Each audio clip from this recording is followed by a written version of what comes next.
खलक़ल इंसान वज़य्यनहु बिसिफ़तिल खुलूसी वल इहसानी वस्सलातु वस्सलाम अला मुहम्मदिन सल्लल्लाहु अलैहि वसल्लम साहिबिश शरीयती वल कुरआनी अम्मा बाद।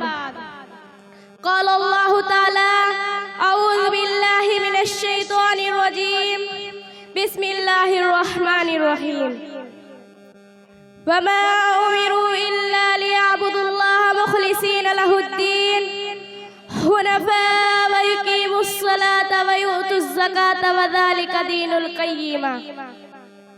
मोहतरम बुजुर्गों और दोस्तों, अभी मैंने आपके सामने कलाम पाक की एक आयत तिलावत की है। इसका तर्जमा ये है, लोगों को नहीं हुक्म दिया गया है मगर इस बात का कि वो अल्लाह की इबादत करे, इसके लिए दीन को खालिस रखे, नमाज कायम करे और ज़कात दे, यही मजबूत दीन है। इंसान इस दुनिया आबगुल में भेजा गया, वो जालिम था तो आदिल भी था, वो जाहिल था तो आलिम भी था। इंसान की तख्लीक कुछ अजीब ढंग से हुई। खालिक कायनात ने इसमें गंगा को खसलते रख दे, अगर खुदा के इनकार पर उतर आया तो फिर ऊन व शद्दाद बन गया।